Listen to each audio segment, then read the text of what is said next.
All girls there. We ain't a eternity.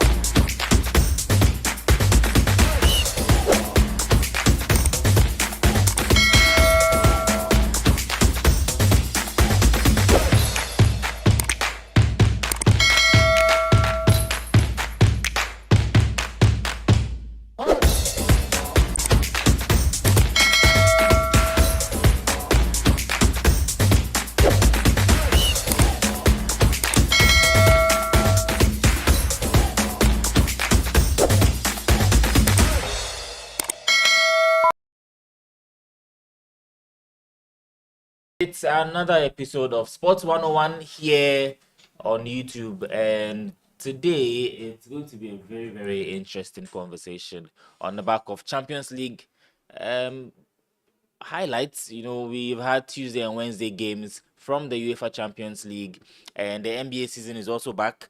And so there are quite some interesting conversations that we will be having today. We'll be having a comprehensive review of the match day 3 of the Champions League. The CAF Awards is also ongoing. There have been the breakdown and nominations that have been released just recently. So we'll get into that conversation. It's club football back again this weekend, and so we'll be getting into the top 5 European leagues, look at the big fixtures for this weekend, and we'll get our analysis, we'll get our predictions, we'll look at how we preview some of these big games going into the weekend. So it's going to be a packed show here on Sports 101. So like, comment, share, and let's know what you think about the conversation that we'll be having. As and when we get into the conversations, let's know your opinions in the comment section.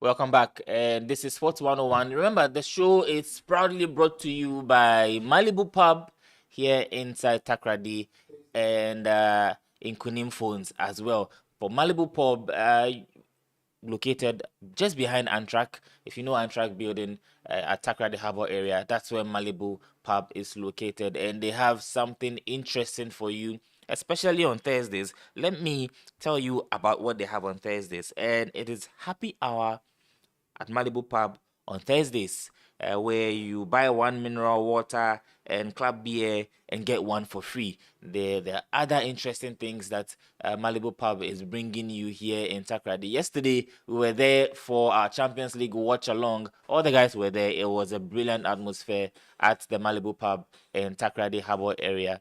I'll tell you more about Malibu Pub as we go on along in the show. And you remember I also talked about Nkunim Phones. Nkunim Phones, where you can get everything technology at Nkunim Phones. It's just around the Market Circle area, close to the Bank of Africa at Market Circle, Takrady, for all your flagship phones, for your mid-range phones, for your low-budget phones, phone accessories, everything that you need when it comes to technology, phones, and accessories. Nkunim Phones is the place to be. So you can get all the details you need. It's right there on the screen, and contact Nkunim Phones. Let them know that it was recommended by the Sports 101 team. You go there, just ask for Shadrach. He's the CEO there. He'll take care of you, give you everything you want. If you want advice on what your budget is, there are budget friendly alternatives there at Nkunim Phones for you, and I guarantee you come out with something very, very exciting. The guys are seated. Kenny is here. Kofi is here as well. Lucky is somewhere behind the scenes being lucky. And I know he's paying attention to the show. Jeff is in the background. We're here inside Django Studios at Sport 101. Hello, guys. Hello. Well, let me quickly get into the conversation. We wouldn't spend so much time on it. The NBA season is back, Kofi, and we've seen some very interesting games already, including double overtimes as well. It started really off to a bang. Yeah, good morning and welcome to all of our viewers across the world. Obviously, you spoke about the fact that the NBA is back. The NBA is back, and 2 days ago we witnessed the season opener. That was between the OKC, who are defending champions, defending NBA champions, and then they had to go up against Houston Rockets. Yes. And if you know the traditions in the NBA, you know that on the opening night of the NBA, the rings and the banner for the champions are officially outdoors. Yeah. So every NBA champion, everyone who has won the NBA officially has a ring. You understand? That's why they speak about the rings. Every member of that team is given a ring, and then the banner is made. You understand? Where they hang it in up there at the various home courts of the defending champions. Yeah. In the rafters. Yes, Yeah. in the rafters. That's what the Americans call it, in the rafters. And then the NBA commissioner was there. The OKC were giving their rings and the banners were hanging there. And then you had Houston Rockets coming in. Houston Rockets in the offseason, they made the biggest transfer or the biggest trade. You understand? Yeah. They had to bring in my good friend Kevin Durant. KD comes in, a young roster. They played very well, took the game to overtime and then to double overtime. By the end of the day, you had Shy, SG, Alexander Gilson, you Yeah. understand, and his friends coming up to the party. I mean, putting up some marvelous performances in there, and then on that same night, you had the Lakers. My Lakers come up against the Golden State Warriors. The Golden State Warriors. The Lakers played without LeBron James. LeBron James is out injured, but you had a new look Lakers. Everybody saw what it is that They played on home court, yes, and played they on lost that home court, one. and then they lost out on that one. At the end of the day, the Lakers and the Golden State Warriors have been going back and forth all throughout the various seasons. Last season, the Lakers had a better hand over the Golden State Warriors. But I mean, I think that the Golden State Warriors are trying to build a new dynasty. Yeah. Even though I have some problems with some of the recruitments they've made, you understand. But you look through their locker room, they have a lot of experience. They have a lot of guys who have been there. Look, if you're able to bring somebody like Hotspot into your franchise, this is somebody who has been with the Boston Celtics when they won the NBA championship. I mean, was the one steady head who guided the young core of Jason Tatum and Jaylen Brown. You understand? Yeah. And then I've been around. If you're able to add somebody like that, who is not just a big, he's a big who can shoot. He can shoot from outside the perimeter. So I think that it's all. But yesterday also we saw some very beautiful games, and they are emerging talents. One of the biggest talents who I think that the world should pay attention to has to be Wembanyama. The guy is operating on a different stratosphere, and I think that if he keeps his discipline and if he's able to keep the momentum going, not too long a time in the nearest future, we'll be talking about one of the greats in the game. Because look, for a guy who is built that way, way close to 7 foot, you understand? I mean, for a guy who is built that way, his ball handling abilities and his shooting exploits, amazing. So he's not just a scorer in the paint, his playmaking abilities and the fact that he can shoot from outside the perimeter. I mean, people will look at Wembanyama and say that seemingly it looks like there's no flaw in his game because he can shoot from within the perimeter, from outside the perimeter. He's an excellent ball handler. He can make you go on Ghana Airways and all of that. You understand? So I mean, there are a lot of things that and then we saw Anthony Edwards also yesterday. So I mean, great games. I mean, good to have the NBA back after a long break. Well, for the Timberwolves, we saw them had it was a good season for them. Yeah. Last and Golden State Warriors were I don't think they lived up to expectation last season. They've started this season quite well, going to the Lakers and then getting that win there. You look at how the team is set up now in the Western Conference, how they performed last season. There's the Lakers, the Timberwolves, there's the Golden State Warriors themselves. Yes, Houston Rockets, there's OKC. OKC themselves are in that Western Conference. Which teams are your picks to dominate the Western Conference?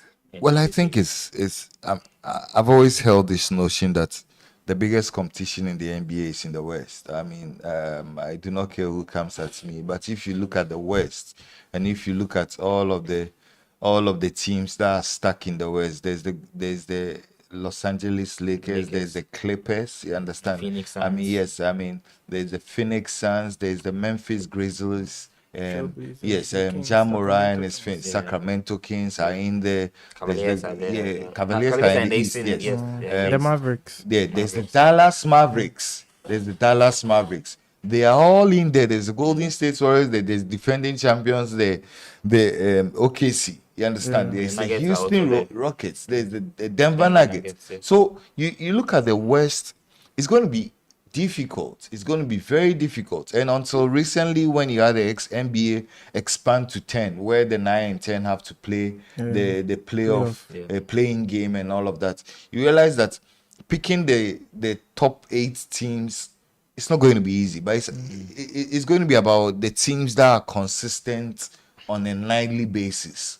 And it's going to be about the team that have the deepest rosters. It's going to be about the teams that have their superstars staying healthy, and then it's going to be about effective management, load management. That's what the NBA people like to say these days. It's going to be about the effective load management. So I think it's not going to be easy. You understand?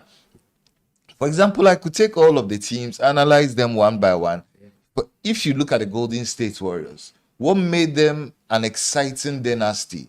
It's not just about the sharp shooting of Klay Thompson or Steph Curry or Draymond Green, and then they had the 4th member in Andre Iguodala. You understand? It's not just about that. It was about their swarming defense. It was about their defense. You understand? And if you look at the kind of defense that showed up on the opening nights against the LA Lakers, it should tell you that Steve Kerr and the rest of the technical team are probably wanting to adapt that old philosophy that worked so well for them, go back to a defense that is watertight all over the opponents.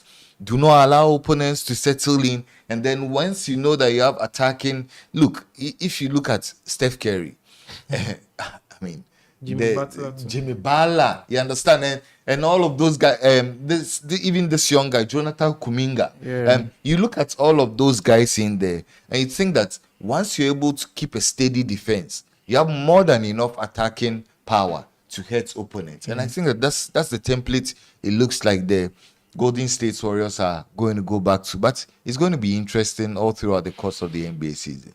Well, Kenny, there was Champions League action this week. Let's get straight into football. And on Tuesday, it was a goal rush in the Champions League. Over 2.5 for everybody. Over 2.5. So let me just run by the results. In some of the early fixtures, it was Barcelona at home against Olympiacos, and Barcelona convincingly were emphatic. 6-1 against Olympiacos. The only game that we saw that didn't really get goals was that game between Karat Almaty and Pafos. Pafos is one team that in the qualifiers I've been paying attention to them. They play good football. They have been getting some good results in the Champions League. And Karabakh too. Karabakh, yes. So that was a goalless. Arsenal walloped Atletico Madrid at the Emirates, 4-0. It was emphatic from Arsenal. Leverkusen against Paris Saint-Germain, 2-7. Leverkusen 2, PSG 7. Copenhagen 2, Borussia Dortmund 4. Newcastle United 3-0 win over Jose Mourinho's Benfica. It was PSV Eindhoven 6, Napoli 2, Union Saint-Gilloise 0, Inter Milan 4, Villarreal 0, Manchester City 2. And on Wednesday, which was yesterday, we saw Bilbao also get a 3-1 win over Karabakh, Galatasaray 3, Bodo Glimt 1. AS Monaco and Tottenham played out a goalless draw. Atalanta, Slavia Prague also goalless. Bayern Munich 4, Club Brugge 0. Chelsea against a 10-man Ajax, 5-1 win for Chelsea. I have to state that it was a 10-man Ajax. Eintracht Frankfurt 1, Liverpool 5. They finally found their scoring boots, but again Liverpool conceded a goal. So another and Florian Wirtz gave 2 assists. 2 assists. It was his first goal contributions for Liverpool. Double 13. Yeah, so 2 assists. Real Madrid had a hard-fought 1-0 win at the Bernabeu against Juventus, and Sporting CP came from behind to beat Marseille 2-1. Your picks for the Champions League this week? The Champions League delivered. Like, it was pure football joy throughout the both days. That's the Tuesday, then the Wednesday. My only problem was the officiating in some of the games. Like, if you would check on the Tuesday, the red cards were like plenty. I don't know. Tuesday's games.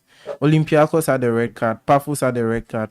Leverkusen, PSG, both teams red cards. Then Napoli too had a red card. So I don't know if I should say it's because of the team's play or it's because of the officiating. Because in the Barcelona game, the second yellow card to Heze was the one that resulted in a penalty. The red card, not the penalty. The red card. It wasn't called. Like, it was uncalled for. Because we have this notion like if the player's hand is stretched this way, that one it could result in a foul, but it was like this. And it had minimal contact to the player, and the ref just said yellow card, double yellow, red card. And I think it spoiled the game a bit because Barcelona against a 10-man team will annihilate you. That one is there. But if it didn't happen, it would have brought us a different side of Olympiacos because they would have done better. They just equalized like 2-1. It could have upped the motivation from them to maybe show us that Barcelona is still not there, even though it's my team. But there are a lot of indiscrepancies in the team's play. And the PSG Leverkusen game. PSG went away to win. How can Grimaldo miss a penalty like that? Like, he's been their best set piece taker for a while now, like 3 years but God, if that penalty didn't come, like he didn't miss it here, I think Leverkusen would have done much better than a 7-2. Like 7-2 is outrageous. Barcelona. Do you think that the new Champions League format is a major reason why we are seeing lots of goals in the Champions League? Because teams are playing very, very open football. Initially, when you go home and away, you try as much as possible to especially when it was away goals and all of that. So you're playing the same team home and away. So there's a tactical plan. But now teams, you play one team and that's it. You don't meet them anywhere again. So maybe teams are forced to open up. And because it's a one-off, if it's either you win that game and get your 3 points, you won't get another chance. I concur because it's a league format. Goals difference also counts. You get it. If you score more goals, like you'll be up there.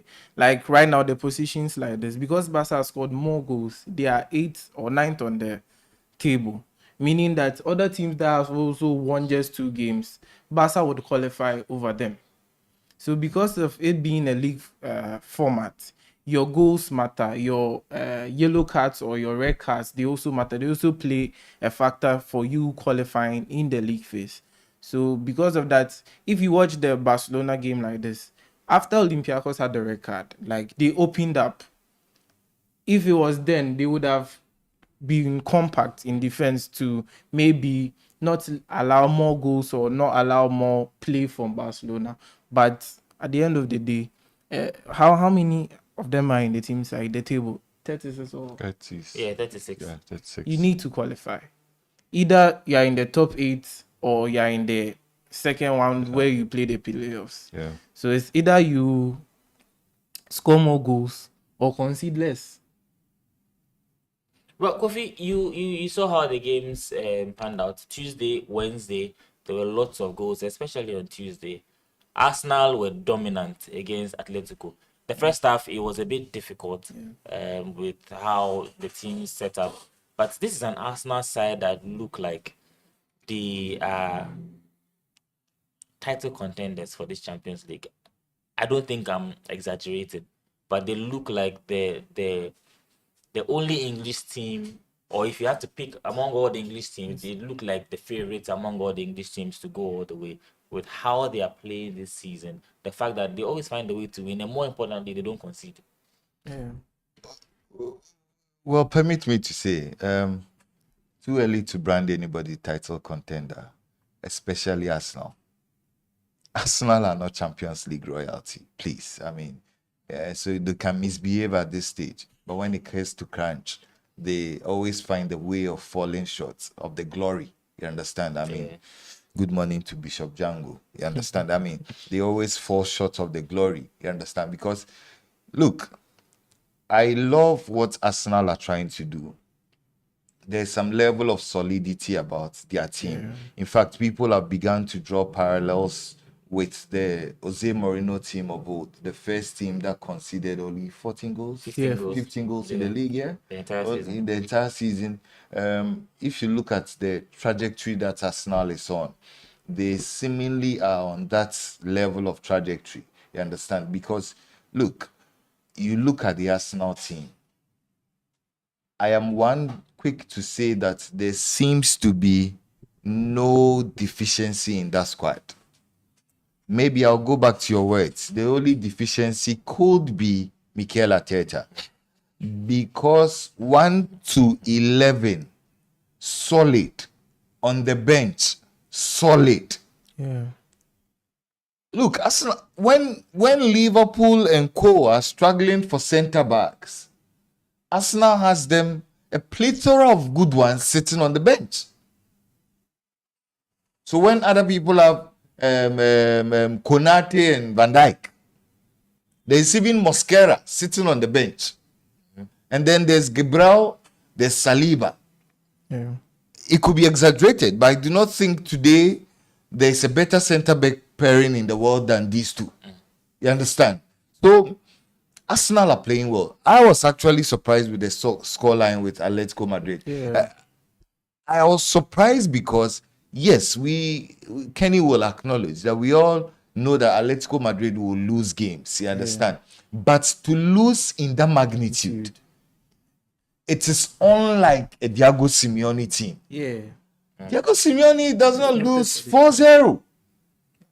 And that is why I've gauged the mood around social media. I've gauged the kind of conversations going around Atletico Madrid. A lot of people think that the time is up for Diego Simeone because I'd always yes, maintain that. and we've always said that on this show. Yeah. A lot of people feel that, look, if you look at Diego Simeone now and the kind of teams that he's built in the past, and the character of the teams that he's built in the past, and you want to juxtapose it with this team, you want to look at the results they are getting.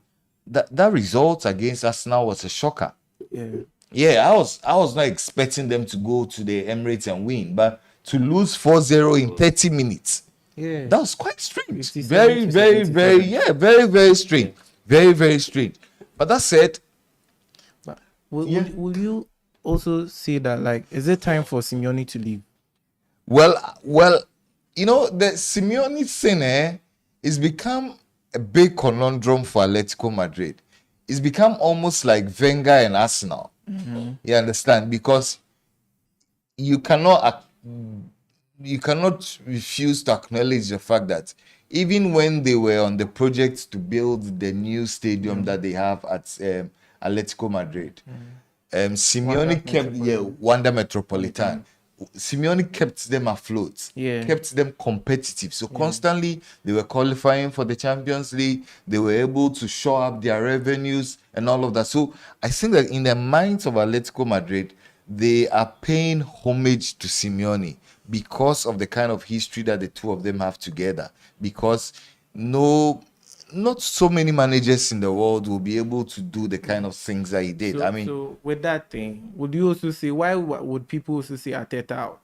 Because if you look at his like the CV of Mikel Arteta and Simeone has done better in the longitude of years. Exactly. Him being at Atletico Madrid, but there's not anything like for me to actually show for say you've been like in 15 years. You've won the league twice. Yeah. Because you had Barcelona and Real Madrid always dominating. Yeah. Fine. You've gone to the Champions League final also twice. Yeah. And I think you lost one to Real Madrid. Yeah.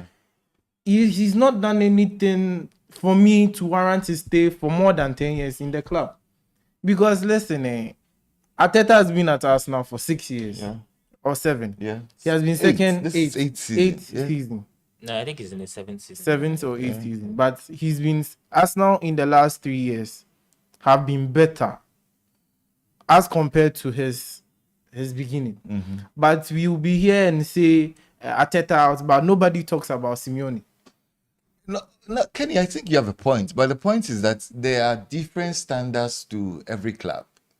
Okay. Yes, I mean, look, you can say Arsenal, Real Madrid, Barcelona, Bayern Munich, Liverpool, Manchester United, they are elite clubs. Yeah. But even in the elite clubs, I did not mention Chelsea. Sorry, Chelsea, the elite clubs. You understand? But even in the company of the elite clubs, there are standards. Yeah. So, for example, the things happening at Atletico Madrid and Arsenal, Barcelona won't tolerate it. Yeah. Yeah. Real Madrid will not tolerate it. You understand? So I think that it has to do with the outlook of the people who manage the club. For example, I even didn't know that Simeone has been there for close to 15 years, more than 10 years. You understand? Yes, he's been there for more than 10 years. But you look at what is most important to the club Atletico Madrid. I think for a club like Atletico Madrid, it's not really about the elite status. It's about being able to generate the kind of revenues they are able to generate. It's been about doing the projects that they are on. And it's about finding the right person who brings that balance on the field and off the field. But Arsenal, Mikel Arteta, I've always maintained that Arsenal are a club with no standards. And forgive my brutal honesty, but I don't want to cite that example, Sammy. I don't want to cite that example. I want some example run through my head. I don't want to cite Arsenal bigger than Atletico Madrid? Well, I think they are. Okay. I think they are. That is quite arguable, but in terms of European heritage, I think Atletico Madrid are bigger. Yeah. But in terms of the whole outlook, you understand? I think that Arsenal, with what he has done in the context of the EPL and the kind of brand is built for itself and the kind of following and leverage and the history he has, you understand? I think Arsenal are a big club. But there again, it beholds on the people who manage the club to see what is most important for them. And for me, I think that, look, when it comes to Real Madrid, Barcelona, Bayern Munich, it's not just about you bringing in money. They want to see success on the pitch. Yeah. So if you're not delivering success on the pitch, you might as well be counting your days over. You understand? So the standards are entirely different. But like we spoke about the Champions League on Tuesday, if you look through the results, one thing was clear. It is that it looks like we are going back to the era where we have elite strikers begin to spring up again. Because, look, the Champions League is supposed to be the premier tournament in terms of elite football. Yeah. And if you look at some of the goals that the team scored, not to downplay the ability of the defenders, but if you look at the goals the team play, Even yesterday, I saw the game between Tottenham and Monaco. I was absolutely surprised that game ended goalless. I saw the game between Atlanta and Slavia then Prague. Slavia Prague. I was absolutely surprised to see that goal and goalless. Atlanta missed like 5 big chances. Exactly. Because look, if you look at the European teams and the chances that the attacking players are creating and the level of execution, it tells you that Europe is far gone. Europe is far gone. When I watched the Champions League yesterday and then Tuesday, I kept telling myself that it will really take a miracle for the other jurisdictions to catch up with the level of progress in European football. Look, I watched the game between Barcelona and Olympiacos. You would say that, oh, okay, maybe Olympiacos were down by a man. That's why Barcelona scored their goals. But I look beyond just the number of men. Look at the intricacies of the attack. Look at the attention to detail. Look at PSG and Leverkusen. Look at all the goals that were scored. And to think that those goals were scored without some of their best players. Look at Liverpool yesterday. Go to Eintracht Frankfurt, tear them apart. And Eintracht Frankfurt, if you watch them in the Bundesliga, a team that are free scoring. Yeah. You understand? They are free scoring. So so you look at the dynamics of the Champions League. I think retrospectively, this new format has brought the Champions League back to life. Well, some people might say that with the previous format, you get to see a lot more tactics because there are a lot more mind games. There are other things that, some teams hold back, some teams play differently when they go away from home because, you want to get a result there, so we don't really open up. Some wait until certain times in the game. It depends on how the first leg went before you know how you play the second leg. But here, everything goes. Nothing really matters because, as I said earlier on, you meet Team A here, home or away. You're not meeting them anywhere again. So you either take your chance now or you let it go. And so maybe that's why it's exciting for the neutral because we are getting to see a lot of goals in the Champions League now. I think the drama that it happened with the other format that built on drama was like a movie. Like you get a climax somewhere has been substituted for more games. So the drama then happens when we reach the round of 16. Because if you remember last season's Champions League, it only got exciting when we reached the round of 16. So with that, more games, less drama. But the drama is quite interesting. You go into games and there are lots of calculation, and then you're nervous because you don't want to concede the goal here and there. But that away goal thing, home and away, that kind of feel, like the Barcelona Inter game. Yeah, that was pure Champions League game. Because when they played in Barcelona's home first, 3-3. Then we went to the San Siro 4-3. Like that brought what Champions League was all about, if you get it. But the league format, some people don't actually care because if PSG wasn't part of the first 8. They played the playoffs with who I've forgotten, but they had to play playoffs and they won the league. So it should show that the league format that in some sense does not actually matter or determine who actually wins the Champions League. It depends on who you are paired against. Liverpool. If you check Liverpool top the league and then they were out in the next round.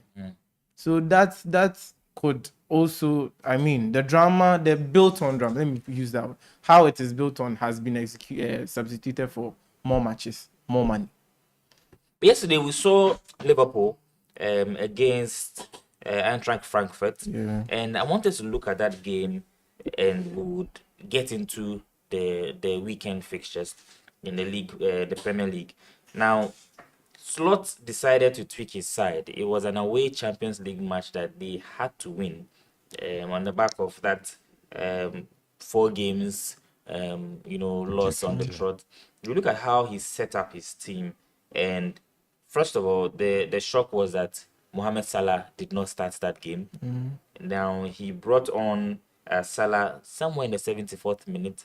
This time around, he decided to start both Isak and Ekitike. And we saw how they played together. There was Cody Gakpo there as well. Yeah. So let's look at these changes that Slot has made to the team in the Champions League. The game against Chelsea, the game against Man United, he maintained the same starting 11. We saw what happened. Yeah. Now we see the changes that he's made. Is it a matter of tweaking, the side? Is it the formation issue? Is it about balance? There have been calls for some people have called for Mohamed Salah to be dropped, and we saw that happen in the Champions League, and we saw how well Liverpool I played. think the question might be like purely based on eye testing. Would we say that is Liverpool better without Salah? That's the question now. That's what we are actually, because if you check the rating, I think the only person who dropped was Alexander Isak. He didn't get a goal contribution, but aside that, the main people in the team actually delivered. Because Soboslai got a goal and assist, Florian Wirtz 2 assists, Ekitike a goal, Gakpo goal and assist. Like Van Dijk and Konate even had goals. Yeah. And Liverpool scored all their goals before Salah came on. yeah, and even when Salah came, there was no goal. So that's the point we are trying to make. You get where the conversation is going in terms of balance in this Liverpool side. Everything used to go through Salah. If he doesn't start a game, Liverpool score 5 goals. Well, I think that Kenny went there. You look at Liverpool yesterday. I think that one of the questions that people have said regards Slot has to be using the right players at the right positions. Yeah. And then people have questioned, for example, why he has decided to use Soboslai as a right fullback when you have Bradley, when you have Frimpong, who did not come for cheap, you understand? Yeah. And so if you look at the team sheet yesterday, he is probably starting to think like the way all of the critics are thinking. So keeps the goalkeeper because the first choice goalkeeper is injured. Alisson. Yes. And then he brings Frimpong at right fullback. He plays the axis of Konate and Van Dijk through the middle. And then switches to Robertson at left back. Because, look, Kekes has been a disaster at Liverpool this far. True. Maybe people do not want to acknowledge, but Kekes has been an absolute disaster at Liverpool, especially in the category of his defensive abilities. True. So he drops to, and look, players know they can read the room, Kenny. They can read the room. Yeah. I looked at the body language of Robertson when Manchester United were beating Liverpool over the weekend. I looked at him on the bench and he was not enthused. You understand? Because he felt that, coach, now them kekezi, you understand? So, coach, take him out. Let me get my position because I still play for the Scottish national team. I think he's the captain of the Scottish national team. So, look, yes, I might be on the wrong side of 30, but I still have football in me. You understand? So, switched back to Robertson. And in the middle, brought in Curtis Jones and then Florian Wirtz. And then I think there was one other person.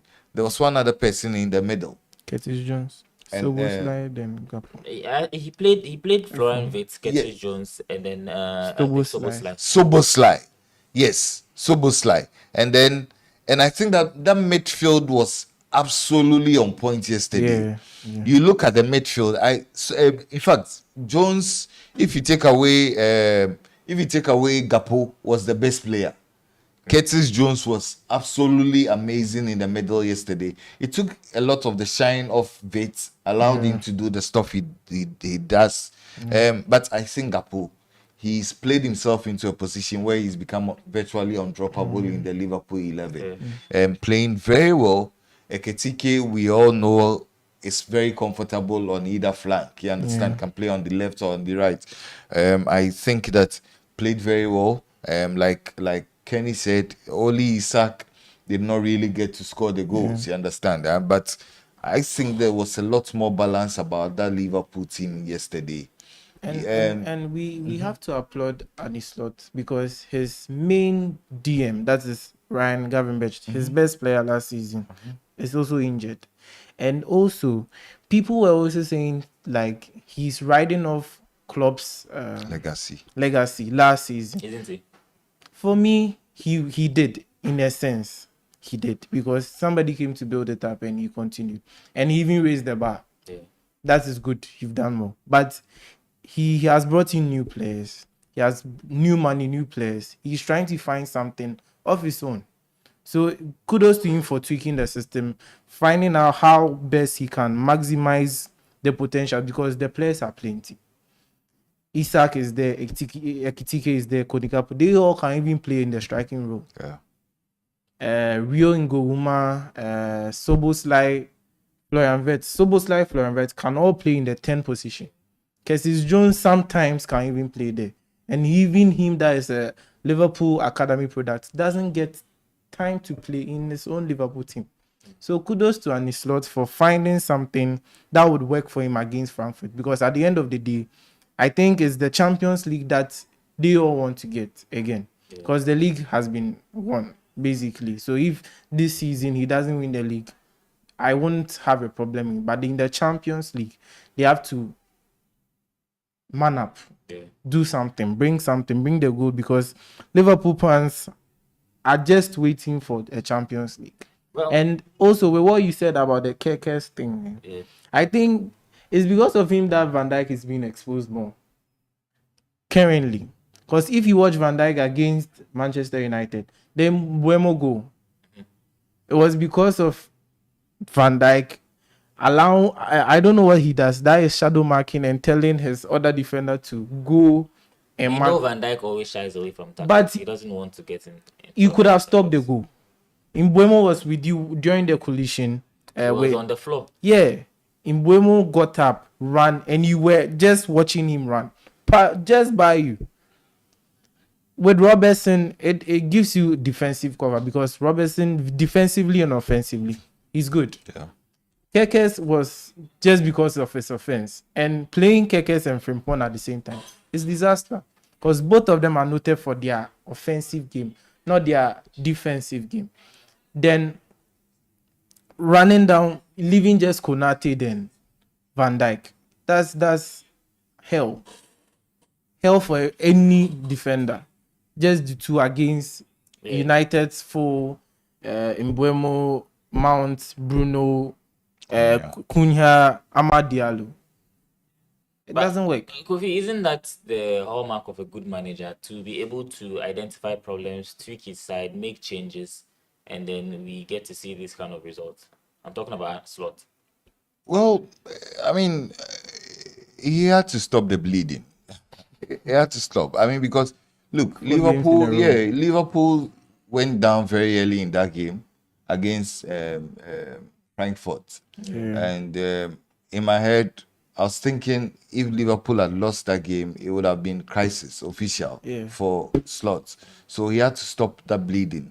I remember that in the post-match show, I think on Monday, we said that he needs to go back to the basics. And like Kenny has pointed out, he went back to the basics. I mean, Liverpool have always operated in the 4-3-3 block. You understand? So went back to the basics, found which players he thinks are the best for each one of the positions. And then the players delivered. I mean, Liverpool players are good players. They will not get bad overnight because they've gone through a series of defeats. So it's about playing the right players who are in the best of form, and then allowing the whole team to find their confidence back. I think that's exactly what he did yesterday. The Liverpool squad is talented enough. I dare say that if you take away the Arsenal team, they probably have the best squad in the EPL, in the context of the EPL. So, I mean, I don't think that it speaks more about the ability of Slot. I think that one of the basic instincts of coaching is getting the right players who are in the right form at the right time. In that way, it sends the right vibes through the dressing room. And I think that it's exactly what he did yesterday, and kudos to him. Okay, so you want to add something to that? I wanted to ask a question though. Is Rashford back? Back where? Where did he go? Like his stint in You know, that conversation because Well, I want him we back are because we really need the going money. to You understand? talk Yeah. about their he classic. needed 30 Yeah, we million. need the 30 million euros. Sure. We need the money. Anyway, let me go through some of the messages here. And Isaac Forson says, great show as always. Yes, Apostle comes back to say that could we talk about NBA? I'm sure Kofi has already talked about NBA. We've had that conversation about the start to the NBA season. We've talked about Golden State Warriors. We've talked about the Lakers. We've talked about some other details of the NBA. We'll bring you more about the NBA as the season goes by. Please, we are okay. That's been fixed now. Bishop Django has fixed the sound. And then it says that Lakers should just let LeBron go. He's destroying the game. The Lakers fans will not agree to that. And then lyrics also, he also says that Arsenal keeps on getting better and better season after season, and so he agrees with Kofi's submission based on recent history. But he believes that Arsenal will not fall off this season. And then Benjamin Enyima says that Liverpool will surely go back to default settings in the EPL soon. I think I agree. Liverpool might just go back to default settings because it's different playing in Europe and it's different playing in the Premier League. Bingo says, where is Osofo Lucky? Ibo? Lucky is you know when you misbehave in school and the principal punishes you. So Lucky is around, but Bishop Django has issued some sanctions. So also feel like he's very much around. You see? And so yeah, these are some of your comments coming through. Bingo says that he thinks Lucky was late, but no, Lucky wasn't late. Lucky is around. King K says Fermin Lopez, new gem unlocked. The Barcelona fans already talking. They've talked about Fermin Lopez, but he's been in the team for some time. Yeah. They are talking about a player called Drew as well, being another big name. The La Masia keeps giving us a lot of talents. Latest Lamine Yamal dedicating his goal to his lover. We'll come to Lamine Yamal and Classical very soon. But let me remind you, the show is proudly brought to you by Malibu Pub. And remember, as we've always said, Malibu is Thursdays, and Thursdays is Malibu. Malibu always have something exciting for you every Thursday, where you get to buy one drink and get or water and get one free. Buy one, get one free at Malibu every Thursdays. It doesn't get any better than this. They also have, there's something for you every day at Malibu. Mondays, you get 10% off every 200 CD meal that you purchase. There's jazz and reggae nights on Tuesdays. There's karaoke nights from 7 to 11 p.m. on Wednesdays. And I've already told you about today, Thursdays, terrific Thursdays. Thursday is Malibu, where you buy one and you get one free. Fridays is old school jams, and Saturdays ladies night. So King Kenny can go with his ladies on Saturdays to Malibu. He likes the ambience. He goes there. He Very helps true. the ladies. The ambience is very true. Very beautiful ambience. You have a restaurant setting. You have a rooftop setting. You have a setting downstairs. You have the sea view setting. Whichever way you want to feel comfortable, there's something for you at Malibu Pub. So just go there, Malibu Restaurant, around the Antrak building, actually behind Antrak building at the Takrady Harbour area. And then Sundays, family gathering. I almost missed that one. So from Monday to Sundays, there's always something interesting at Malibu Restaurant for you. And so make it a date and visit Malibu. And again, I've told you about technology. When it comes to technology, everything technology, especially with phones or high-end phones, mid-range phones, whatever your budget is, phone accessories, chargers, screen protectors. If you need some advice on what kind of phone to get with a certain kind of budget, just go to Inkunim Phones at the Takrady Market Circle. It's just adjacent the what's the name of the bank again? That the one at the Takoradi market. No. The Bank for Africa. Bank of Africa, that building, Bank of Africa. That's where Nkunim Phones is. You see Market Circle, baby. I want on plastics, no, around where the plastics are. You can't get missing at when you go into Nkunim Phones. That stretch, SOS, yes, Bank of Africa, SOS, Takrady Market Circle.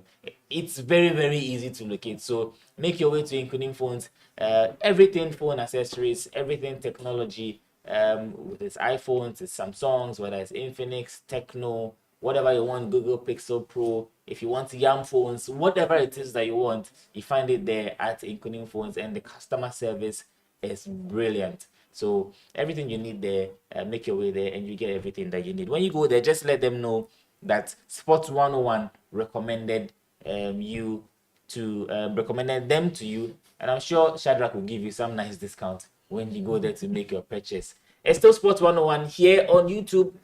Keep your comments coming through, like the videos, share the link, and let's know what you think. We are getting into the weekend football action coming up.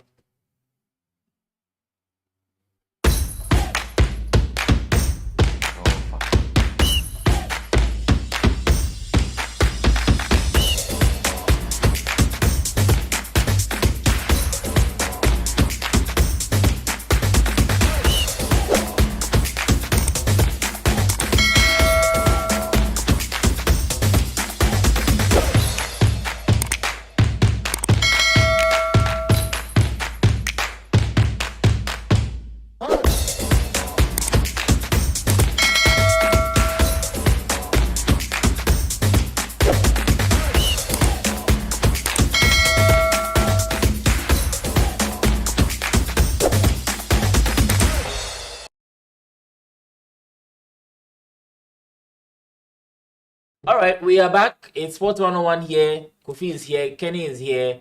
Prof is here. Lucky is here. He's doing production. And Bishop Django is here. I'm Sammy Breward. And we are getting into the weekend round of matches. Lots of big games in the La Liga. There is El Clasico to come. We're getting into that conversation. Kenny is here. He's a Barcelona fan. I'm sure you have a lot to say about Lamine Yamal and his shenanigans with pubic, whatever, dedicating his goal to his girlfriend. When the love is new. I remember when I had my first girlfriend, it was all over the place, and every P Square song was very, very romantic to me. But here I am, and sometimes when you start eating the things that your ancestors were eating, you think that you have come of age, and you start misbehaving. And so, as long as it doesn't affect him on the pitch, it's none of our business. So we'll get into that conversation.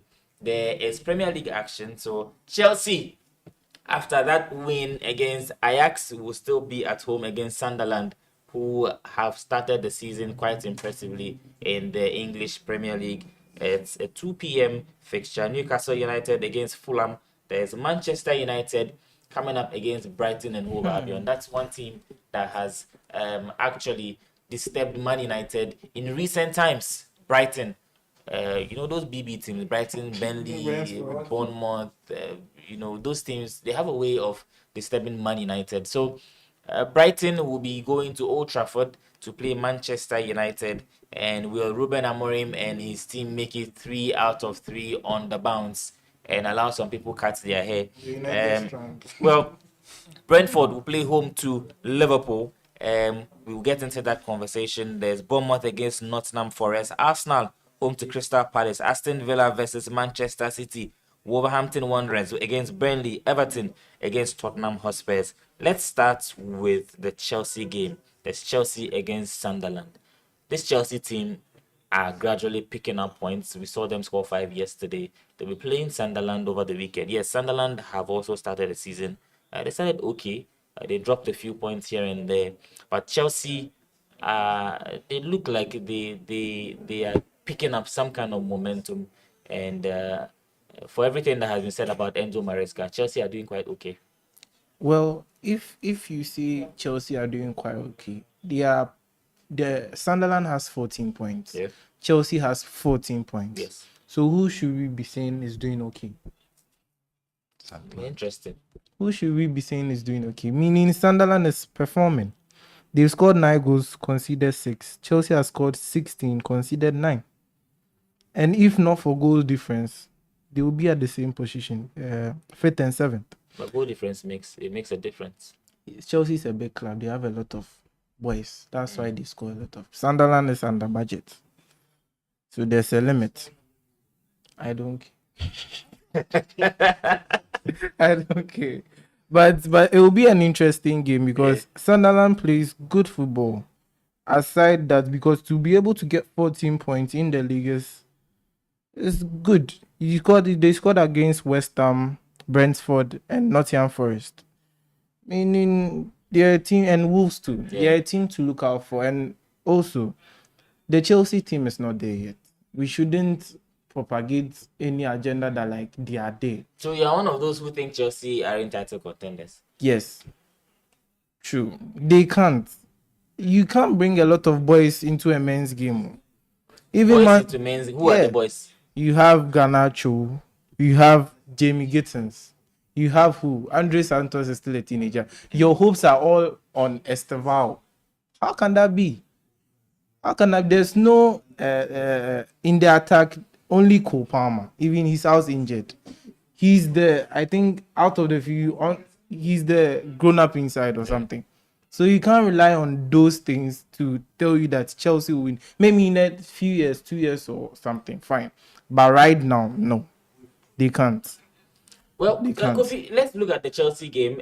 Yesterday, during the watch-along, we had our friends from Blue Zone. Baffa was there. Philip was there. They were making a lot of noise at Malibu yesterday. They went as far as saying that Estevao is even a better player than Lamine Yamal because they have similar stats in the Champions League.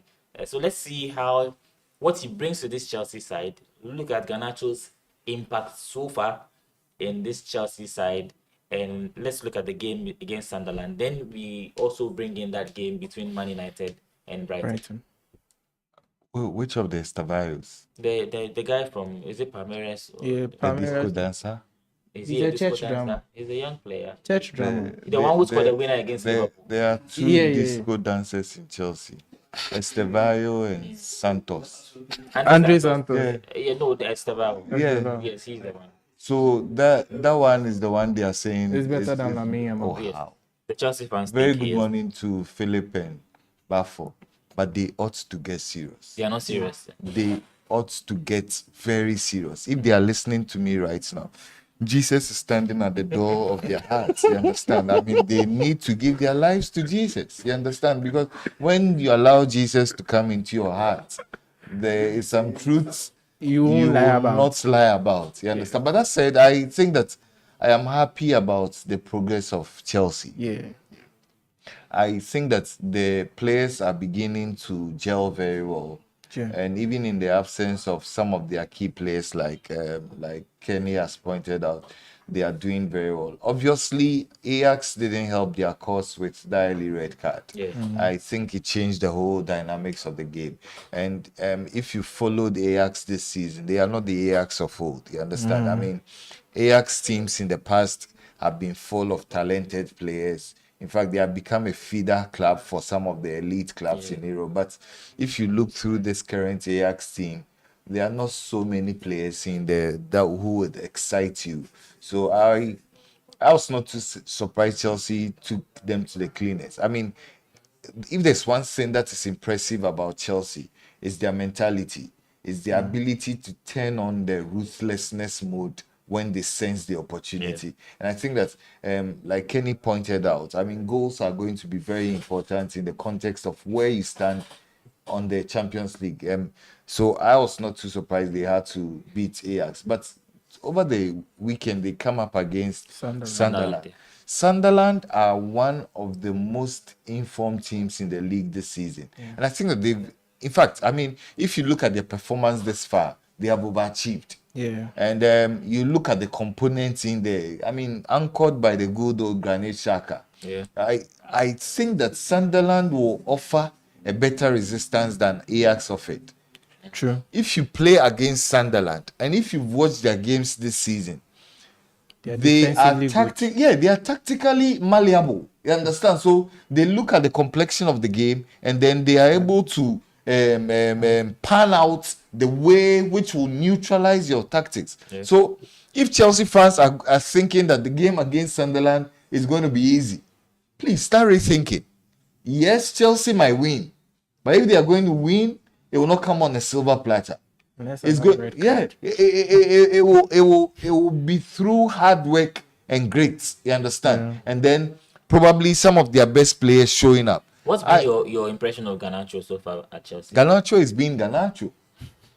Garnacho has always been Garnacho, and I'm surprised that Chelsea thought that who we thought Garnacho was and what we thought he could be. Chelsea think that this is a better home for him. I wish them all the best. You understand? Garnacho is an enigma. He clearly has the talent, but whether he's able to show up consistently, doing what is productive at all times, that is another matter. I pray he grows up to become productive, because clearly you can see the talent is in there. But the game has moved beyond just having talent. It's about your decision making. Yeah. And I think that's one of the biggest issues that begulfs Garnacho, his decision making. If he's able to make the right decisions, and I pray that he gets a better environment in Chelsea, he's able to thrive, and then we get to see the best footballing out of him. As for Estabayo, he's one of the long list of Brazilians coming through the conveyor belt. He also has the talent in there, but please, let's not overhype him yet. You understand? Let's allow him to grow. We've seen Brazilians come into the league. It's not always been their strongest league. You understand? Yeah. I've always preferred the Brazilian go through the Portuguese, Spanish channel before they mature and come to mainstream Europe. You understand? But coming mainstream from Brazil to England, it could be a bit tricky. You understand? Not many young kids from South America are able to make that kind of grade or jump that kind of hurdle. So I'm looking at that. But all in all, the worst I would think will happen to Chelsea is a draw. But I mean, Chelsea look like if they bring on their A game, they could win that game. You understand? And for me, if they win, it puts the whole outlook of the EPL in a better perspective. But to United and Brighton, would they make it 3 out of 3? Whichever Brighton turns up will be beaten. Whichever Brighton turns up will be beaten. In fact, this morning, my area boys were telling me that Amorim is the new Ferguson. Hey. Because he's won 2 games on the bounce. I don't know why the guys are laughing in the background, but my area boys are telling me Amorim is the new Ferguson. Because look, post Ferguson, this is the first time we've had a man who is defiant. He is defiant in his beliefs. He believes that United can move up this way, and he's not going to sacrifice results, or he's not going to sacrifice the whole outlook for anything that. And look, Sammy, you are a Manchester United fan. These days, I watch Manchester United smiling. True. These days? Yeah. You mean just the past 2 weeks? No. These days. I mean, since Amorim has been manager, I watch Manchester United smiling, because it's been a while. The Old Trafford place is called the Theatre of Dreams. So you go there, you're supposed to have beautiful dreams. You're supposed to have beautiful architects being at play. You understand? And for a long time, I see why you're smiling. For a long time, we've not seen beautiful artists grace the pitch for Manchester United. Look, I look at Cunha. I look at Benjamin Sesko. I look at Mbeumo. I look at these guys. They have the hunger. They have the desire. They are working hard for the badge. Not all of these boys, Garnacho, Rashford, name them, who thought that being a Manchester United was a privilege. And then at the end of the day, they knew that even if they didn't run, they would get paid. You understand? And they didn't care about the opinions of anybody. But you watch Cunha. Look at the amount of grass that he had to cover at Anfield. Look at Mbeumo, constantly running. Missing Mount. So Yeah, Brighton are a good team. But I'm sorry, Brighton. Manchester United is back. Just after 2 games. Manchester United is back. After 2 games. You are hearing me first. I'm telling you that Manchester United, you know, I've made the prophecy on this show. The Manchester United could win the league title. You understand? Watch and pray. So because United have won 2 games, Watch. for the first time in one whole year. Same, watch and pray. Watch and pray. Where are you getting this confidence from? Sami, I am telling you that watch him. You see, the guy who plays once every week. Don't joke with that guy. Don't joke with that guy. The guy who plays once every week. Don't joke with that guy. He plays on Sunday, plays Saturday, you come and meet somebody. Don't joke with that guy. Watch and pray. Well, Kenny, I don't know what you think about what Kofi has said, but you know, you've already talked about Liverpool and Slot. And now Liverpool are also in action this weekend. They will be going away from home on Saturday. They are going away to Brentford. And that's also not an easy place to go. But the Champions League is different from the Premier League. Well, the Premier League offers different vibes altogether. And Brentford, if you watch them against Manchester United, they're not a team to just underestimate, because look, they run. They are pacey up front. If you remember the goal they scored, the first goal, what's the name of the shot? Thiago. Like, man, Shada with Damsgaard. These guys, they have a whole set that, even though they've lost some players, they like have Henderson in mid. Yeah. And did you see that assist? Yeah. From all the way, like, look, everybody would think it would be an easy win for Liverpool, but Brentford, time and day, have proven us wrong that they are there. Even though, like, on the league, they are 13th with 10 points. But I don't know what to say. But do you think that Slot should maintain the Champions League system that he played? Are we going to see Mo Salah still on the bench, or will he come back into the team? I can't tell. But if I were him, in the first half, I'll stick to what I know best. Then in the second half, if it doesn't work out, then I change again, because we are evolving. The dynamics of the game changes every single minute. It doesn't change for Amorim. Amorim, I can't say much. Because But you said yesterday, Amorim is him. Amorim is him, fine. Look, he said something that he's being defiant. He's being defiant. But in that same context there, you can say he's being stubborn. You get what I'm trying to say? Being defiant and being stubborn. Defiant can be in positive sense. But being stubborn can also be in positive. But it's the negative that we are trying to say. We hope it works out for him. But in just 2 games doesn't mean you can, as he said, a prophecy doesn't mean you can win the league. No. But with Amorim, we've seen a change in football. From the Ten Hag era to the Amorim era, Manchester United actually played better football. But the results weren't coming. But right now, the results are coming. So if they follow this positive road, fine. As he said, they can shock the world. But with Liverpool, the stance is different. This is coming from when you won the league to now your team is playing dilly-dally. You lost 4 games in a row. Then you came to win Frankfurt. Now you are against Brentford, an equally good team. And I always say that Brentford, even if they were in the La Liga, could do wonders. Because if you watch them play, they play amazing football. And in La Liga, amazing football always brings results, not in the Premier League. Premier League, you can play good and you won't still get results. But in the La Liga, it's different. Well, Kofi, Arsenal come up against Mateta and his friends, Crystal Palace. Oliver Glasner. Do they still end the weekend on top of the league? Because, you know, City are going away to Villa. We know that Erling Haaland is on a free scoring form. He scored in practically his last 6, 7, 8 games 12. in a row in all competitions, right? 12. Yes. And so as the league Law going to see some changes between Arsenal and City in that first and second position at the end of the weekend? Arsenal plays who? Palace.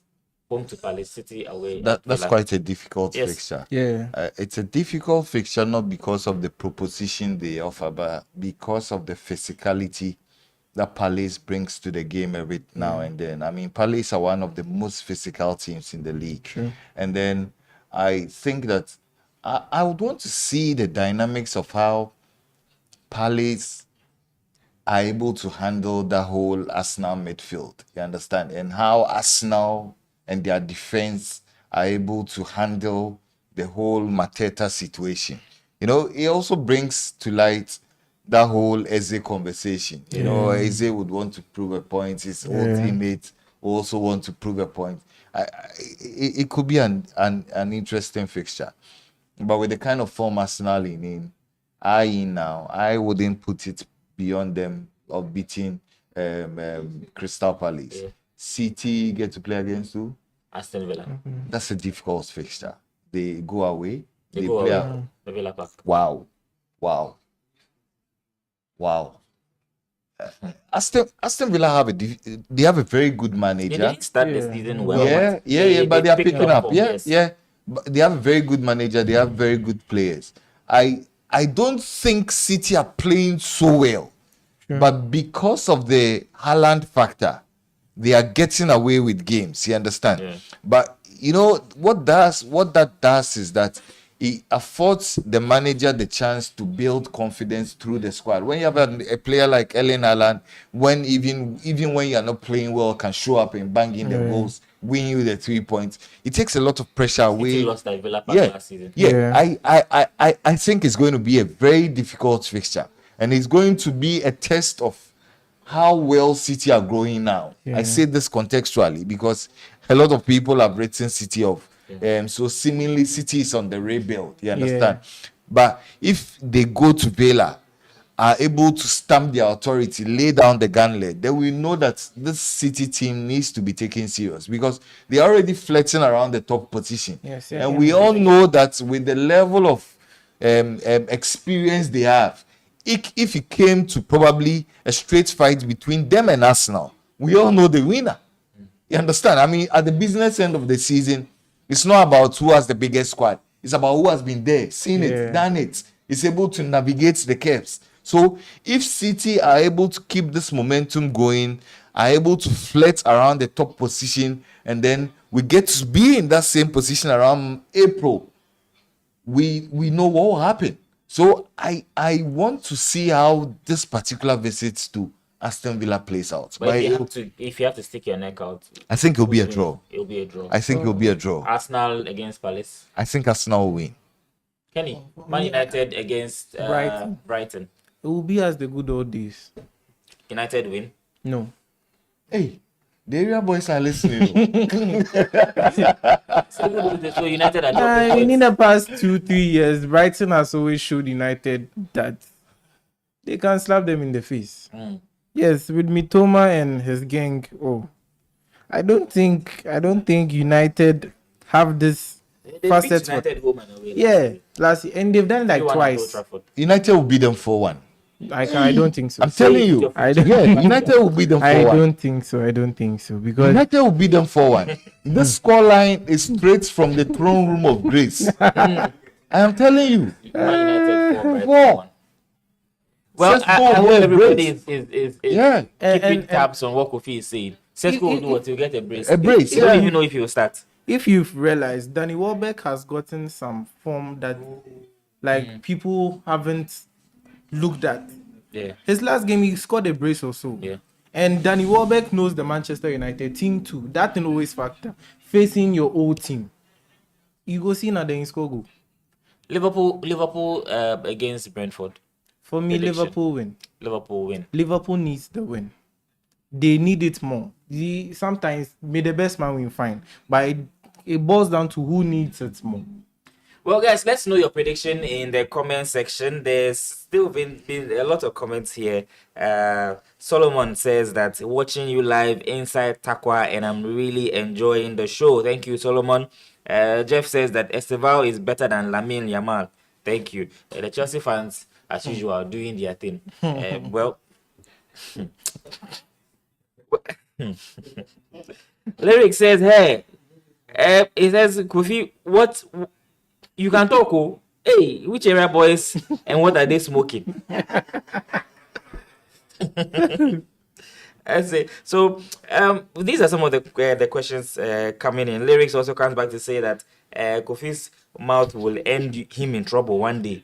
You can really package glass and sell it as diamond to people in Acacia. Hey, well, let's get into some of the other conversations. One interesting conversation that I think we should delve into quickly before we get into the El Clasico has to do with Napoli.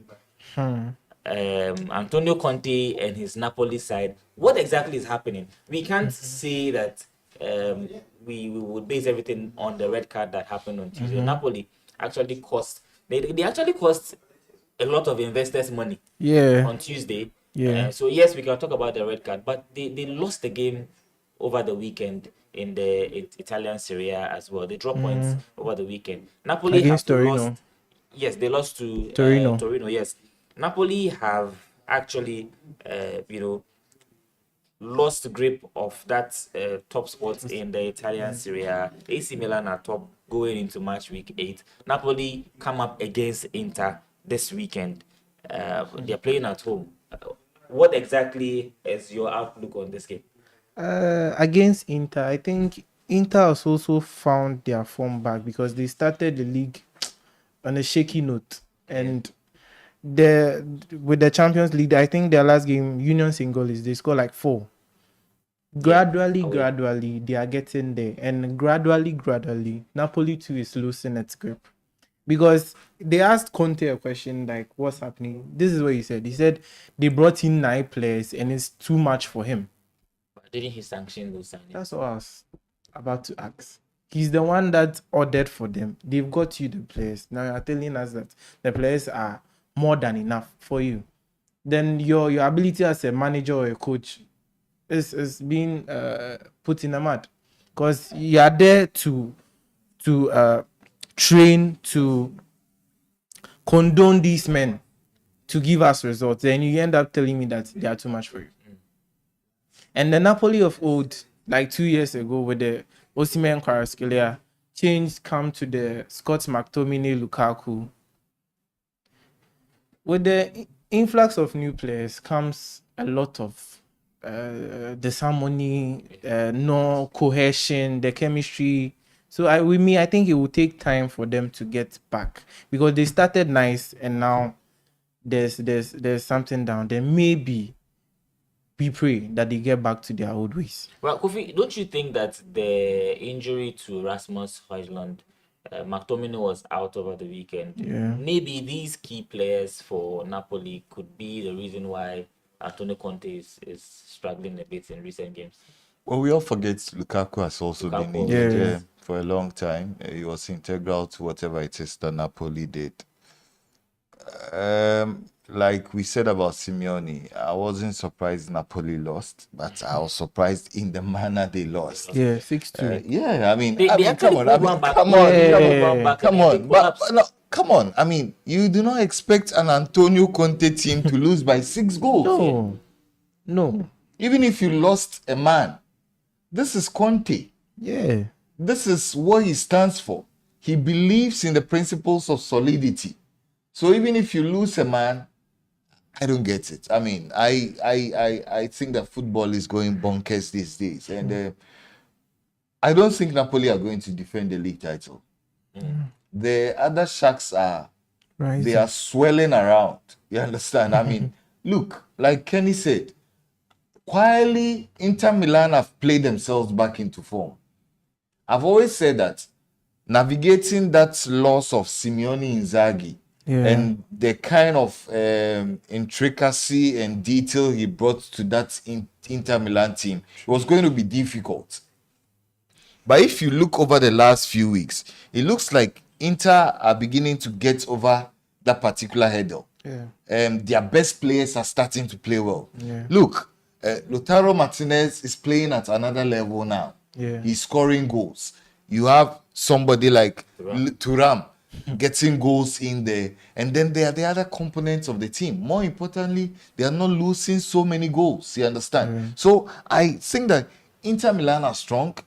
Yes, Juventus had a shock defeat over the weekend to Como, but this is Como. If it wasn't shock. No, it wasn't shock to me. I mean, because if you look Fabregas at what doing Fabregas something has done with Como over the last 2 seasons, Yeah. you won't be too surprised. You understand? But it tells you that silently, the major power brokers in the Serie A are beginning to rise again. AC Milan silently is doing his job. You understand? And they have a very good manager. Yeah. A manager who has won the league title recently with Juventus. You understand? So I think that the dynamics definitely are not going to be the same this season. If Inter, if Napoli, like Liverpool, ran away with the league title last season, like Barcelona ran away with the league title last season, they are not going to get it easy this time around. I think that they're going to face stiffer opposition. But I want to go back to that point that you look at the Napoli team, I don't think that man for man, player for player, they come anywhere close to the quality that a team like Inter Milan possesses. They come anywhere close to a team, the quality that even Juventus possesses. So those are going to be the little variables that will determine what the final picture will be eventually. But it should be an interesting race in the Serie A. If you have to make a prediction for that game, Napoli-Inter. Inter Milan will beat Napoli. In Naples. Yeah, they will. In Naples. How do you say it? Naples. Naples. Naples. Naples. Yes, Naples. Oh, okay. The other one is Naples. It's not Naples. One is A, one is I. So this is Naples. No, this is Naples. Naples. But you are permitted to say Naples because it's breast No, cancer because awareness no, month. because I am not Italian. You understand? I The see Naples, it as Naples. Naples. Naples. Yeah, I mean Yes. that's what my area boys tell me all the time. Napoli play in Naples. You understand? Guys, remember the show is proudly brought to you by Malibu. Remember, Malibu is Thursdays and Thursdays. It's Malibu where you go there after work during your break. If you want to have a lovely ambience, you buy your drink, you get one free. The guys there, the customer service is brilliant at Malibu. Whatever your mood is, there's something for you at Malibu Restaurant at the Harbour area, just behind Antrak, inside Takrady. And also in Kunim Phones, also sustaining us here with all our technology, all our gadgets that we use here in Kunim Phones. If you want the best in high-end phones, mid-range phones, low budget phones, whatever your budget is, you find something nice at Inkunim Phone, accessories, what have you, everything you need, go to Inkunim Phones and they will take care of you just around the market circle close to Bank of Africa. You go to Inkunim Phones and you will be sorted. Now, let's get into the El Clasico. It's on Sunday, 3:15 GMT, and it is El Clasico. Is it Barcelona playing at home or Real Madrid playing? Real Madrid playing at home. The game is at the Santiago Bernabeu. Yes. Last season, in the last 2 matches, it was a game of fine margins, 4-3, 3-2. Let me start with you, Kofi. Where would this game be won and lost? We have a Barca part sitting here. I'll let him gather his thoughts. But where would this game be won and lost? If Barcelona stick to the high line, they will be beaten miserably. It's a Flicks high line. But Yeah. they played the same high line last season. And weren't If beaten they miserably. stick to the high line, they will be beaten miserably. Miserably.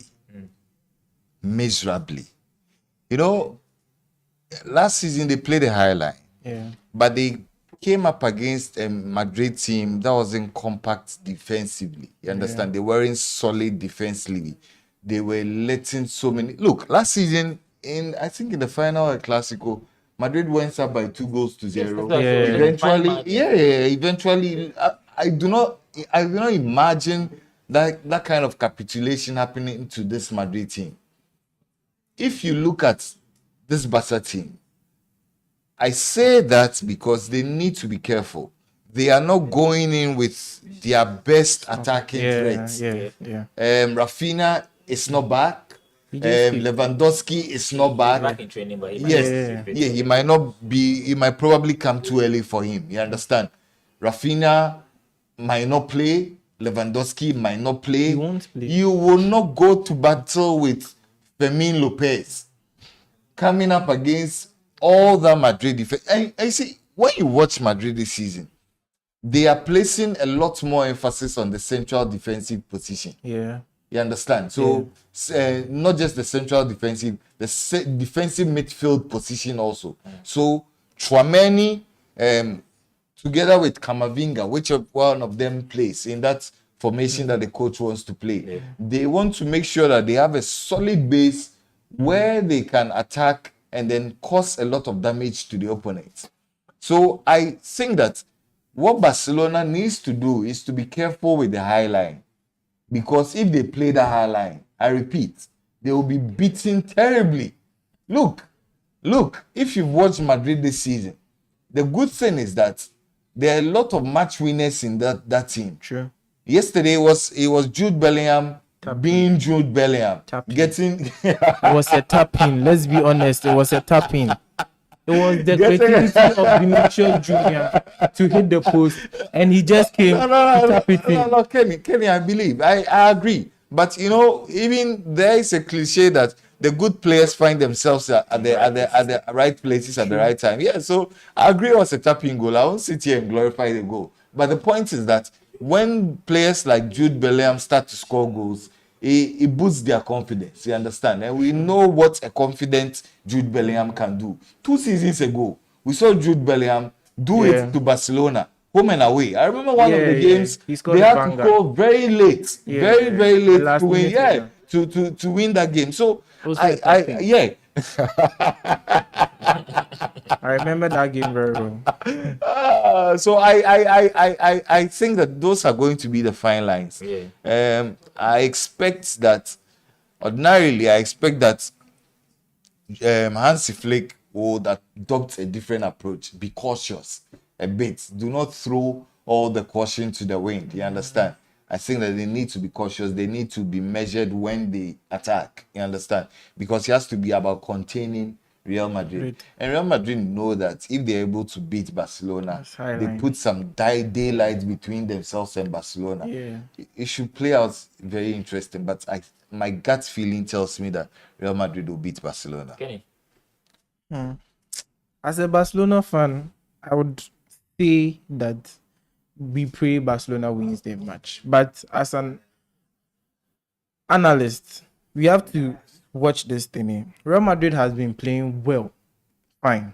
But I think Xabi Alonso has not also figured out his first 11, his permanent tactic or formation. Because if you would watch, sometimes he's in the 4-4-2, sometimes he's in the 4-2-3-1, sometimes he's in the 3-back. You might say like maybe it depends on the opponent he's facing. That was why he would do this. But in the midfield, he has a problem. Because if you would watch yesterday, I think yesterday they won because they were lucky. In the midfield, they lack the controller. Because Jude Bellingham can't do that. They brought Camavinga late in. Tchouameni started again. Tchouameni is not the Tchouameni they bought at Monaco. He hasn't been there. So meaning that both when they faced a big opponent, Atletico Madrid, what happened? 5-2 or 5-2, right? Their first real challenge of the La Liga. And Juventus is not a big challenge.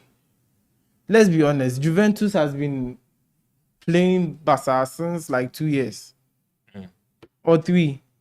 When they brought Vlahovic, after that, they've not been Juventus again. Real Madrid has not faced a big or a threatening opponent for us to say that no, they are there or they are not there. Even same with Barcelona. And the El Clasico, anytime it happens, you don't check form. It's not about the form. It's about we are there. Who wants it more? Take your chances. That is all.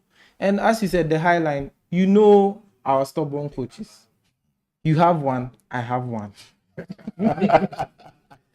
Hansi Flick will not stop his high line. Because in his head, last season you got like everything you maximized the high line. You got everything you want from the high line. And he said he has studied the Barcelona job for a year before he was coming. So meaning that what he wants to play is what he will play. The high line will still be maintained. I think is broken out to the leaving of Inigo Martinez and some key players he has missed. That's why some of the play hasn't been as interesting or hasn't been as flavorful to the Barcelona, because with the high line, your press should come from your front. And with the loss of Rafinha, who presses more than anybody in the game, definitely you'll be caught lacking. Lewandowski is a 37 or 38-year-old man. He won't press for you that much. So you need people that will press from the front to get you the result as a high line. Because your high line, your defense and your attack is at your front. Rashford has had impressive numbers since the start of the season. Yeah. Is this the game that probably is an audition for him to cement that permanent move to Barcelona? It might be. Yeah. Well, I let's take this analogy. Remember João Felix, right? When Barca played Atletico Madrid, he got a goal. 1-0. I think both games he got goals in them. That match, he will show you that he's him. Then another match, he won't deliver. Right now, we all say Rashford's major problem is his consistency. And all thanks be to God, he has been consistent throughout. But if he flops in this game, Barca fans being Barca fans will talk. We will say something. And at the end of the day, João Cancelo's first season in Barcelona was superb. We got him out. Yeah. João Felix gave minimal numbers as compared to even Ferran Torres. But we got him out. So as I'm saying, this game, he should bring his best. If he delivers, why not? Why not at all? Why not? If he delivers, why not? But if he doesn't, then does it mean that it's only against English teams and 10 men down teams before he can deliver? No. Rashford is good. He's excellent. But in the Clasico, everybody needs to bring the A game. Both sides. What's been your impression of Marcus Rashford at Barcelona? The United fans don't really care. They need the 30 million. That he didn't do himself a lot of good, because his attitude on the pitch when we see him play for Barcelona wasn't what we were seeing in his last days at Manchester United. Well, I think that Rashford, good player.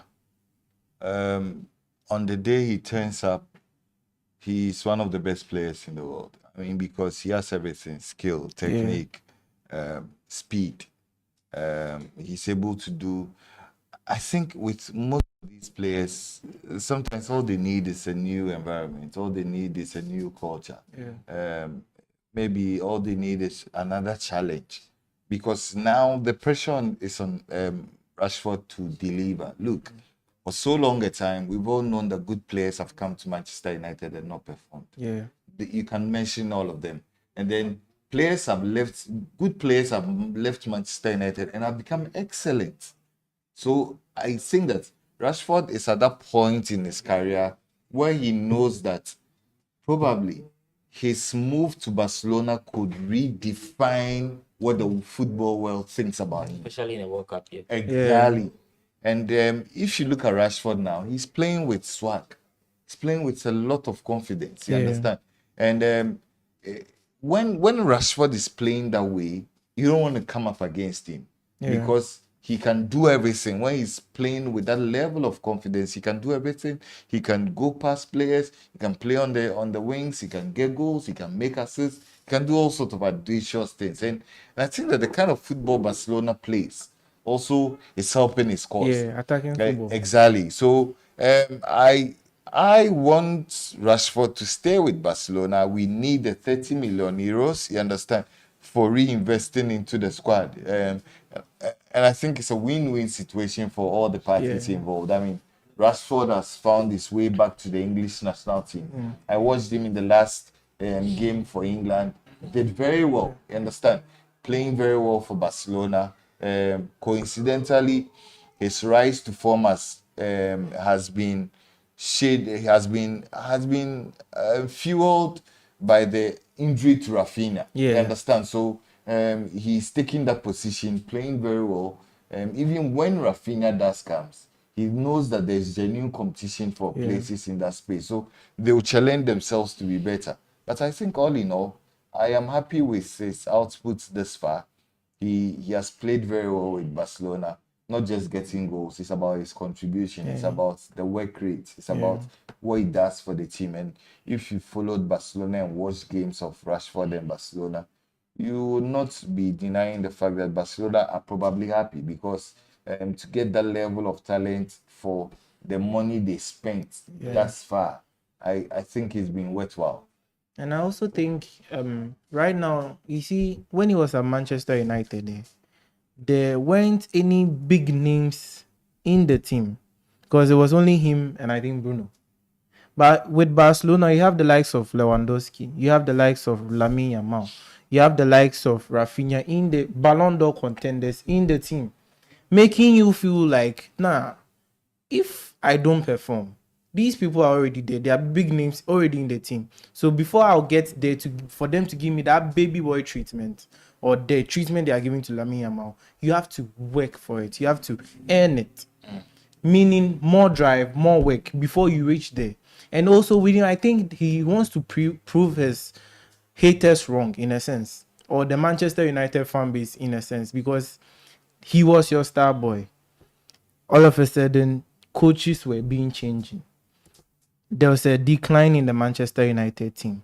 Then the United fans started pointing that it was his fault.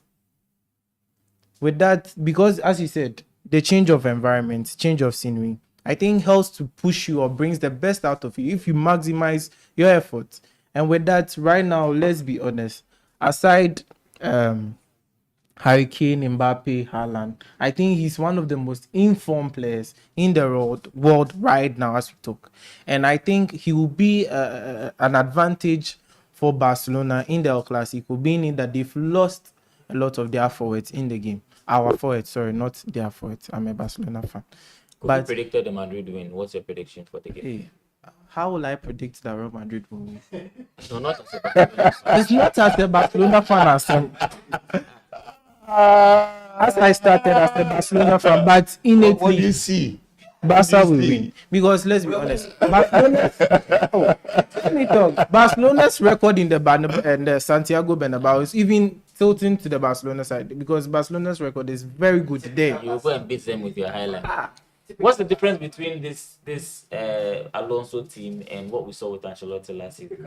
Solidity, confidence. They are missing Dean Housen in that team. Solidity. So it's still going to be Militao and maybe Eric Garcia at the back. Raul, Asensio, Garcia is for Barca. But Alaba is back. Last season. Alaba isn't back. He's injured again. He's injured again. That same defensive lapses that cost Real Madrid last No, season. but who is is there staring to them in take the face. advantage for Barcelona? Marcus That's Nana point. Rashford. They have Marcus Nana Rashford. They have Lamine Fermin Yamal. Lopez, They have Lamine Fermin Yamal, Lopez. There's Dani Marcus Olmo. Nana Rashford. Dani Olmo is injured. Those those boys, Ferran Torres, Fermin Lopez, Yamal, they are only being pushed because they play for Barcelona. Ordinarily, these are bang average players. But if you Bang say that, I wouldn't agree. Look, because Fermin Lopez, what top team in the world will have Fermin Lopez in there? Chelsea, No, they wanted him. Fermin Lopez. If Chelsea sign, they will play only Carabao with him. No, you understand? you can't. No. He's got the hat-trick in the Champions League. Oh, You can't. against 10-man Olympiacos. Oh, He's got the hat-trick. He scored two goals before they got the red card. Sammy. Fermin Lopez. What's the name of that other boy?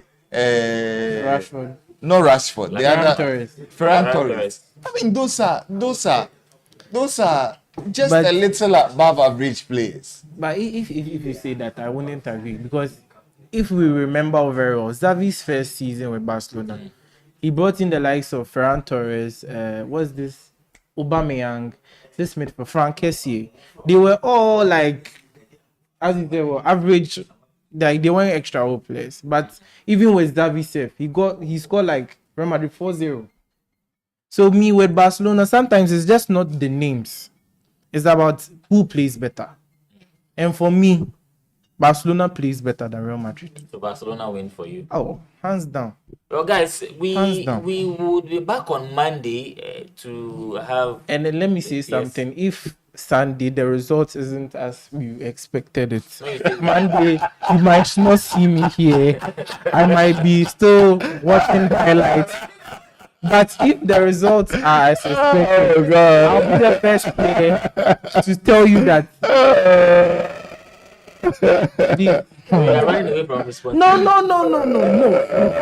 I'll still be here both ways. Do you know? If Madrid wins the game, it will be two ways. Barcelona played badly, or the referee. Something that people don't actually talk about. Talk about referee decisions. Yes. No, look, let's be honest. Yeah, speaking as a Barca fan, Not as a Barca fan. Let's be honest.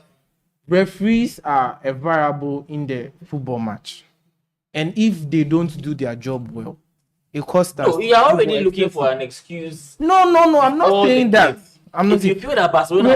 Remember, I said refereeing decision during the Barcelona game against Olympiacos, where I said the referee was bad, and I think he didn't do well for the Olympiacos team. Whether it's in advantage to you or disadvantage, if the referee is being fair, the game will be played out well. Well, guys, if just in case Barcelona lose and Kenny is here on Monday, you already know what he's going to say. And Yes, what the excuses I'm for giving his you reasons would the but it's been a brilliant show here on Sports 101 channel on YouTube. Thanks for joining us. We have got lots of messages here from the guys. Bingo says, hey, if we can talk with previous episodes, he was emphatic about Amorim after the City loss. He said he doesn't know what is wrong with Amorim because his tactics isn't working. I remember he says United's problem is spiritual. So I don't know where United have gone to turn it around. They've gone to Benin. They've gone to Benin. Get back-to-back wins for the first time in about a year. But thank you for joining us. The show was proudly brought to you by Malibu. Remember, Thursdays is Malibu, and Malibu is Thursdays, where you buy one, get one free at Malibu Restaurant around the Takrady Harbour area, behind Antrak head office. Remember, we also partnered by Inkunim Phones at Takrady Market Circle, just adjacent Bank of Africa.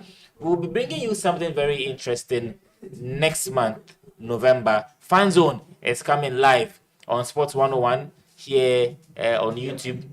So we are putting some things together where we're going to have a show dubbed Fan Zone. So Kenny can come and do his things where we talk about Barcelona. Kofi can come and do his things when there's anything Man United or Real Madrid. I will also come and do my things whenever my team is up for discussion. But that is Fan Zone, where we speak purely based on fanaticism. And so that will be coming to you here on Sports 101. Remember, the Fantasy Premier League is still on. If you haven't fixed your team for the weekend, this is a good reminder for people like Kofi, who always give excuses about forgetting, which is the reason why he's down there now.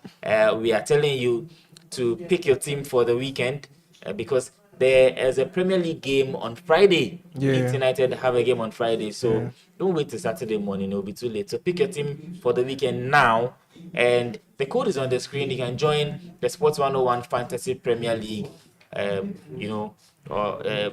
code is on the screen, so join us. It's not too late. Let's see how well you can perform, and you stand a chance of winning an interesting prize at the end of the season. Thank you guys for joining us until Monday, where we come back and we do in-depth post-match analysis of the weekend round of matches, together with all the other trending topics in the world of sports. CAF is also in the picture with the CAF Awards and all of that. We couldn't get into that conversation today, so hopefully on Monday we'll have more for you. Until then, have a great weekend.